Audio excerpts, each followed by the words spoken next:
अस्सलाम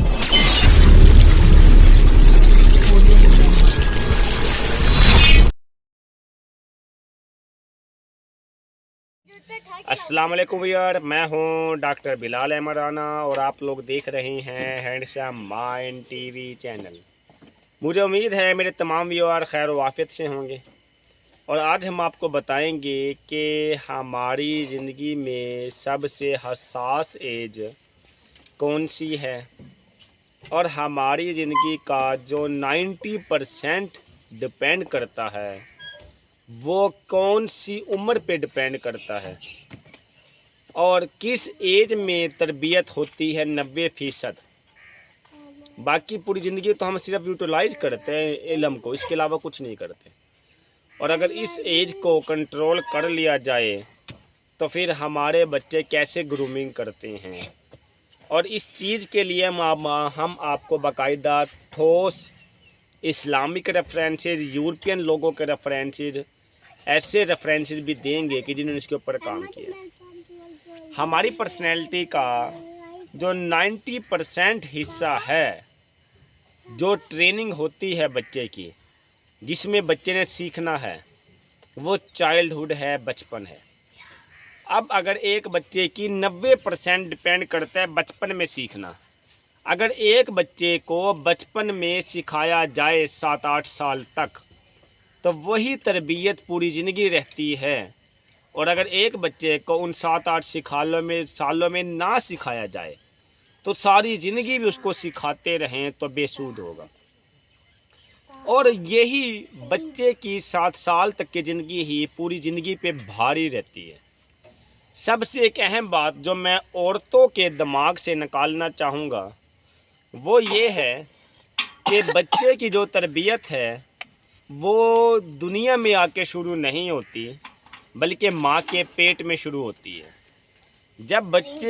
जब रूह फूंकी जाती है, जब अल्लाह की ज़ात फरिश्ते को हुक्म देता है रूह फूंक, और रूह फूंकने के साथ साथ अल्लाह रब्बुल इज़्ज़त की ज़ात बच्चे उस फरिश्ते को हुक्म देता है कि इसके जिस्म में जान पाने के बाद, इसके जिस्म में जान डालने के बाद इस बच्चे की जो अभी माँ के पेट में 4 महीने से भी कम का है, इस बच्चे की 4 चीज़ें लिख दे जिसके अंदर वो नेक है या बद, अच्छा है या बुरा, जिसके अंदर उसका रिज़्क़ कितना है, जिसके अंदर वो जन्नत की होगा जहन्नमी होगा, जिसके अंदर उसके ज़िंदगी और मौत का सारा अंजाम, जिसके अंदर उसकी तकदीर मुकम्मल तौर पे, जब ये 4 चीज़ें लिखी जाती हैं तो उस टाइम पे बच्चे की जो ट्रेनिंग है वो स्टार्ट हो चुकी होती है।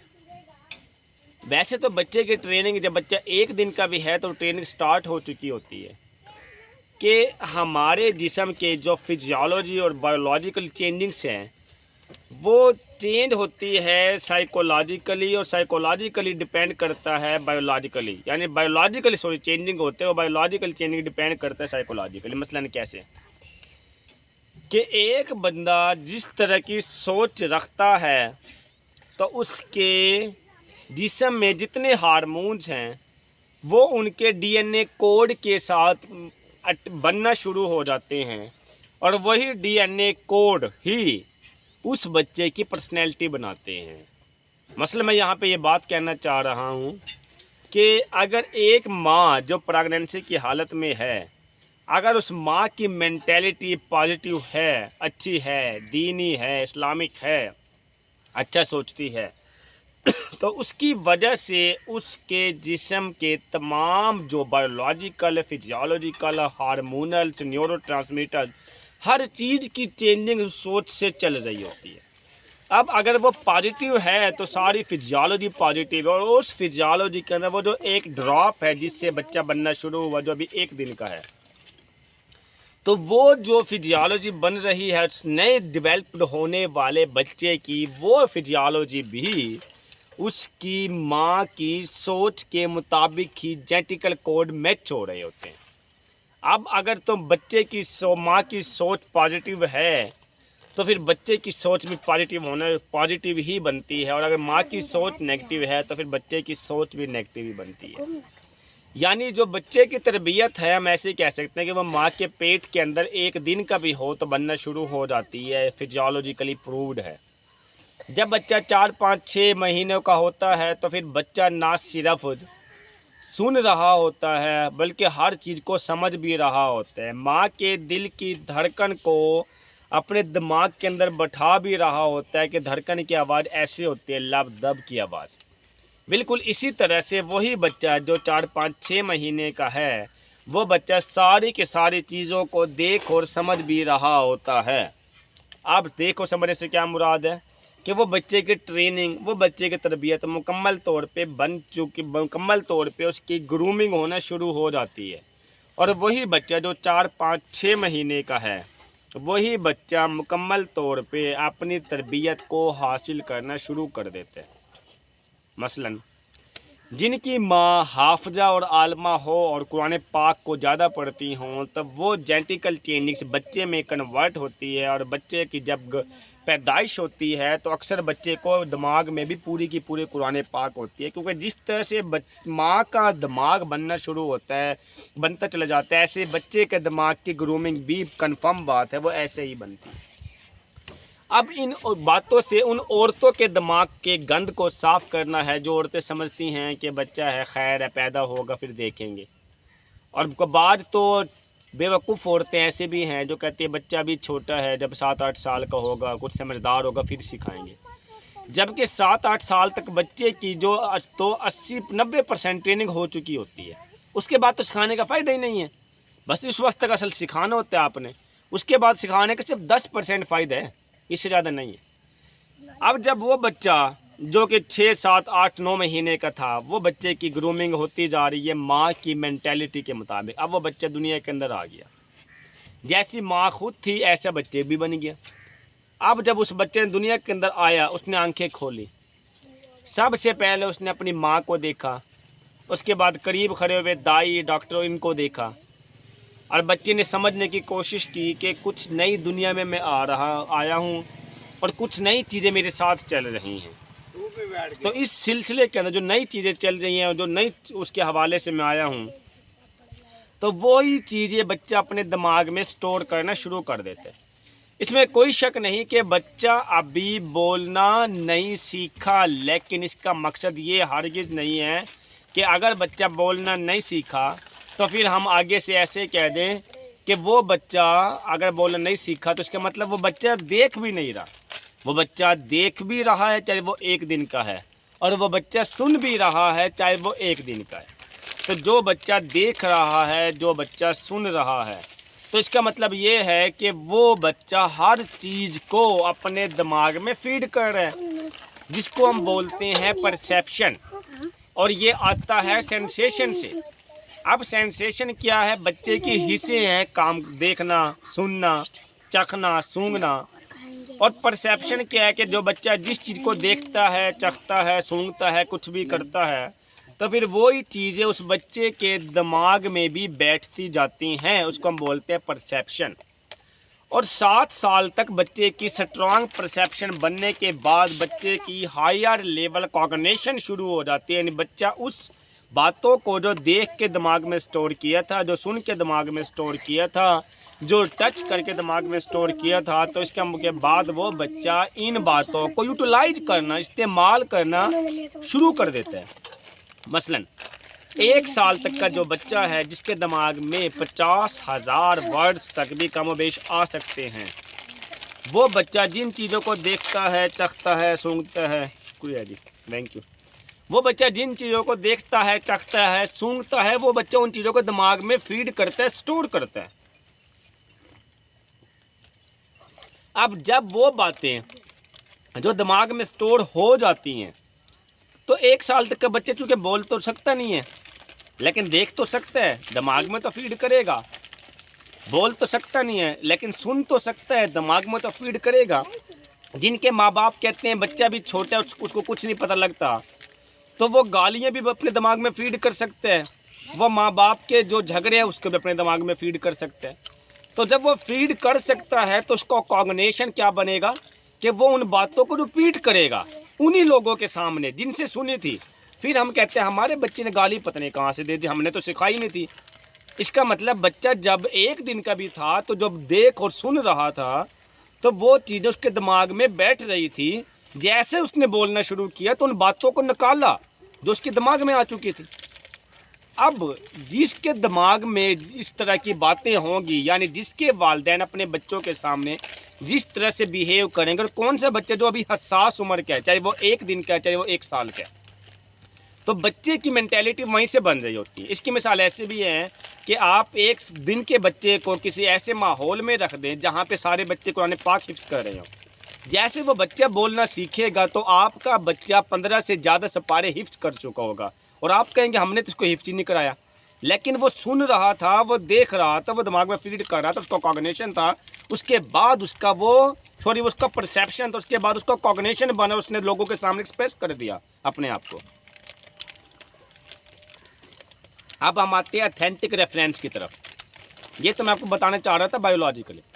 देखिए, मेरे नबी की ज़ात ने कहा 7 साल तक के बच्चे को मारो अगर वो नमाज के लिए नहीं जाता। इसका मतलब ये है कि 7 साल तक के बच्चे ने वो चीज़ें देख भी ली, वो चीज़ें सुन भी ली नमाज से मुताल्लिक़, तो उसको तरबियत हो जानी चाहिए, तो उससे नमाज पढ़नी थी। और अगर वो नहीं पढ़ पा रहा, इसका मतलब ये है कि फिर उसको मारो। क्यों नहीं पढ़ी? इसका मतलब माँ बाप ने उसके सामने नमाज ही नहीं पढ़ के दिखाई। इसीलिए वो कमी को पूरा करने के लिए बच्चे को मारो, ताकि वो बच्चा फिर अगर कोई कमी रह गई तो वो बच्चा उस मार के डर की वजह से अपने अंदर चेंजिंग लाने की कोशिश करे। अब हम आते हैं दूसरी थ्योरी की तरफ, जिसके अंदर जीन पियाजे की थ्योरी है, जिसने एक बच्चे के कॉग्निटिव डेवलपमेंट पे काम किया है। वो कहते हैं सेंसरी मोटर स्टेज में बच्चे सारी चीज़ों को अपने दिमाग में फीड करके ईगोइस्टिक बनते हैं, और 2 से लेकर 7 साल तक की जो उम्र है, जिसको उसने प्री ऑपरेशन स्टेज का नाम दिया है, इस उम्र के अंदर बच्चा चीज़ों की कलर, साख्त, अशिया, रंग, आवाज़, पहचान, हर चीज़ को फीड करता है दिमाग में। और 7 साल के बाद वो परसेप्शन बन चुका होता है, उसके बाद उसका जो दिमाग से निकलना है वो उसका कॉग्निशन है। इसका मतलब 7 साल तक बच्चे की तरबियत मुकम्मल। अब आ जाते हैं सिगमंड फ्राइड की तरफ, जिसने बच्चे के साइकोसेक्सुअल स्टेज के ऊपर काम किया है। सिगमंड फ्राइड के मुताबिक भी जो बच्चे की सबसे हसास उम्र है, बच्चे को टोटल फोकस ने कहा है 3, 4, 5 साल की उम्र के अंदर होता है, जिसको फेलिक स्टेज का नाम दिया उसने। और इस उम्र तक बच्चे के दिमाग में जो बातें आ चुकी होती हैं वो परमानेंट फिक्स हो जाती हैं। उसके बाद वो बच्चा उन चीज़ों को यूटिलाइज करते हैं। इसी तरह से अब आप लोग जिसकी थ्योरी भी उठा के देख लें, फ्राइड की उठा लें, जीन पियाजे की उठा लें, आप इसके साथ साथ आप कोलबर्ग मॉडल रीजनिंग थ्योरी उठा लें, जिसके मुताबिक बच्चा जो 7 साल तक का है, 1 से 3, 3 से 10, मैक्सिमम 10 साल तक का, उस उम्र तक बच्चे की तरबियत मुकम्मल हो चुकी होती है। उसके बाद वो बच्चे उन बातों को सिर्फ रिपीट कर रहे होते हैं। आप जिस डेवलपमेंटल थ्योरी को भी उठाएंगे, आपको साबित ये होगा कि 90% बच्चे की तरबियत होती है चाइल्डहुड, और 10% बच्चे की तरबियत होती है चाइल्डहुड के बाद। अब 90% बच्चे की तरबियत चाइल्डहुड होने से क्या मुराद है कि बच्चे की 90% जो ट्रेनिंग है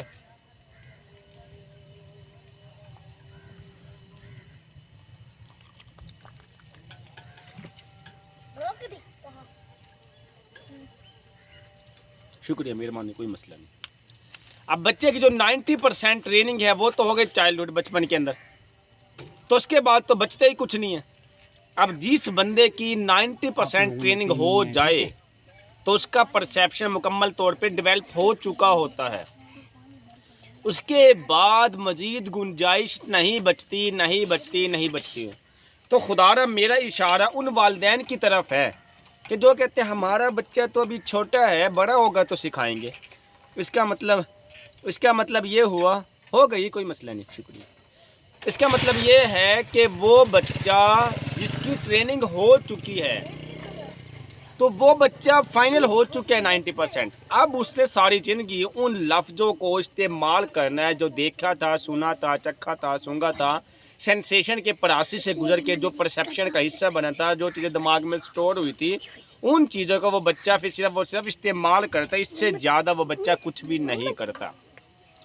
तो खुदारा बहुत सारे ऐसे अथेंटिक रिसोर्सेज और रेफरेंसेस मौजूद हैं कि जो बच्चे के चाइल्डहुड के हवाले से हैं। बहुत सारे ऐसे आर्टिकल्स लिखे गए हैं जो कि बच्चे के चाइल्डहुड के हवाले से, यानी बच्चे की सारी ज़िंदगी ही चाइल्डहुड पे डिपेंड करती है। खुदारा अपने 1 साल तक के बच्चे के सामने आप ऊंचा भी नहीं बोल सकते, गाली तो बहुत दूर की बात है। आपने ऊंचा बोला, आपके बच्चे के दिमाग के अंदर स्ट्रेस और खौफ आ जाएगा, सारी ज़िंदगी के लिए काबिलियतें मर जाएंगी। उसको क्रिएटिव थिंकर बनाने के लिए आहिस्ता मध्यम आवाज़ रखें। जो 1-2 महीने का बच्चा है, 6 महीने का बच्चा, जो 1 साल का बच्चा, और हमारे यहाँ तो खुला खुला गालियाँ देते हैं, कहते बच्चे की तरबियत नहीं होती, खाक तरबियत होनी है उसकी। तो खुदा रब चाइल्डहुड की इम्पोर्टेंस को समझें।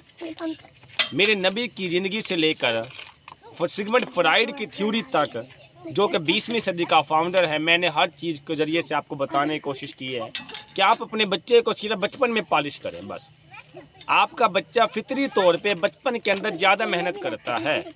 आपने अक्सर सुना होगा कि जो 5 साल तक का बच्चा है, जो 5वीं क्लास तक का बच्चा होता है, वो कहता है जी मैं बड़ा लाइक थी, फिर मैं नालायक हो गया। इसका मतलब इस उम्र के अंदर बच्चे को ज़्यादा शौक होता है मेहनत करने का, पॉलिश होने का। क्योंकि एरिक एरिक्सन की थ्योरी भी यही है, जिसके अंदर उसने मेहनत और रिसार्च कमतरी की बात की है, जो 3 से 6 साल है, कि अगर बच्चे को 4-5 साल की उम्र के अंदर वो बच्चे मेहनत करना चाह रहा होता है, अगर उसको प्लेटफॉर्म देंगे, स्कूल किताबें माहौल देंगे, तो बच्चे मेहनत करना सीख जाते हैं, नहीं तो वैसा से कमतरी में रहते हैं।